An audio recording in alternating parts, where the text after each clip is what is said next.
पिछले एपिसोड में हमने देखा था कि मूमी सबको बताती है कि इकोमा मेरी ही तरह एक कबानेरी है। अब आगे कुरुसु ये बोलकर उन पर अपना गन तान देता है कि मुझे बस इतना ही समझ आया, तुम इंसान नहीं हो और तुम इंसानों के लिए खतरा हो। मूमी बोलती है, अगर तुम मुझे अपना दुश्मन मानते हो तो आ जाओ, मुझे तुम्हें मारने में कोई परेशानी नहीं होगी।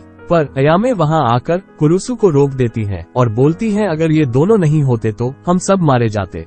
कुरुसु बोलता है कि चाहे जो भी हो, मैं किसी कबाने को इस आयरन फोर्ट्रेस में नहीं रहने दूंगा। इकोमा बोलता है, हाँ ये सही बोल रहा है, मैं अब एक कबाने हूँ और मैं अगर यहाँ रहा तो मैं सबको काटकर कबाने बना दूंगा। और ये बोलकर इकोमा वहाँ से जाने लगता है। मूमी उसे मारकर नीचे गिरा देती है और बोलती है, तुम कबाने नहीं कबानेरी हो, तुम्हारा शरीर भले ही कबाने का है पर तुम्हारा दिमाग अभी भी इंसान का है। फिर मूमी अयामे से पूछती है कि क्या ये फोर्ट्रेस कोनगोकाकु की ओर जा रही है। अयामे हाँ में जवाब देती है। मूमी बोलती है, तो हमें भी वहाँ ले चलो और मैं प्रॉमिस करती हूँ कि हम दोनों इसी डिब्बे में रहेंगे। आगे फोर्ट्रेस के बाहर कुछ लोग रिपेयर का काम कर रहे थे और अंदर काजिका सभी को खाना दे रही थी। सभी को काजिका एक ही पैकेट दे रही थी, पर एक लेडी को छुपाकर दो देती है क्योंकि वो लेडी प्रेग्नेंट थी। आगे कुरुसु को उसका साथी बोलता है कि हमारे पास खाना और पानी की कमी है, क्या हम वहाँ तक पहुँच भी पाएंगे। कुरुसु बोलता है, हमारे पास कोई और रास्ता नहीं है, अभी हमारे लिए सबसे सुरक्षित जगह कोनगोकाकु है। जिस पर उसका साथी बोलता है, और अगर उन्होंने हमें अंदर नहीं आने दिया तो। कुरुसु बताता है कि वहाँ का एल्डर अयामे का अंकल है, मुझे यकीन है वो हमें मना नहीं करेंगे।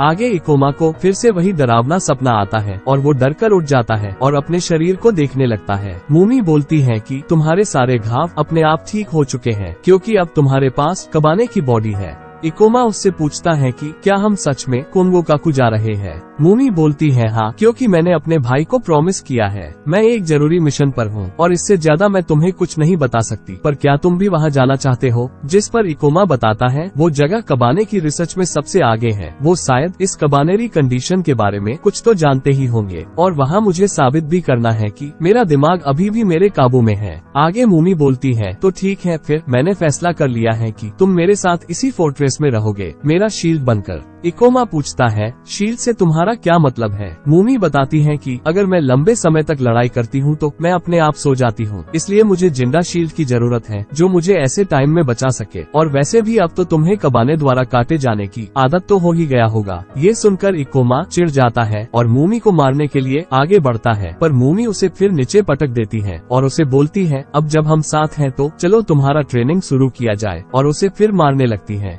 आगे कुछ लोगों के ग्रुप को दिखाते हैं जो अयामे पर गुस्सा कर रहे थे क्योंकि उसने कबाने को फोर्ट्रेस में रहने दिया है, पर अयामे उन्हें ये बोलकर शांत कराती है कि उन्होंने मुझे प्रॉमिस किया है, दोनों अपने डिब्बे से बाहर नहीं आएंगे। तभी कुछ और लोग वहाँ आ जाते हैं जो चाहते थे कि फोर्ट्रेस को यही रोका जाए क्योंकि उन्हें अपने मरे हुए लोगों के लिए प्रेयर करना था। उनका मानना था कि अगर जहाँ उनकी मौत हुई है वहाँ से दूर चले गए तो उनकी प्रेयर उन तक नहीं पहुँचेगी, इसलिए वो यही रुक कर प्रेयर करना चाहते थे। इधर मूमी इकोमा को लड़ना सिखा रही थी, जहाँ इकोमा पूछता है, तुम्हारे गले में ये क्या चीज है। मूमी बताती है कि जब मैं इसे निकालती हूँ तो मैं अपने फुल पोटेंशियल से लड़ सकती हूँ, पर इसके थोड़े देर बाद इन्फेक्शन फैलने लगता है और मैं थक जाती हूँ। तभी मूमी को ऐसा लगता है कि यहाँ कोई कबाने आ गया है और उस डिब्बे का दरवाजा खोलकर आगे की तरफ जाने लगती है। इकोमा उसे रोकता है पर मूमी नहीं रुकती। इधर एक आदमी उस प्रेग्नेंट लेडी से उसका खाना मांग रहा था क्योंकि उसने देख लिया था कि उसके पास 2 पैकेट है। मूमी भी यहाँ जाती है, जिसे देखकर सभी डरकर भागने लगते हैं। मूमी यहाँ वहाँ देखने लगती है पर उसे कबाने नहीं दिखता। पीछे से इकोमा भी यहाँ आ जाता है जो बोलता है, क्या तुम अपना प्रॉमिस भूल गई हो।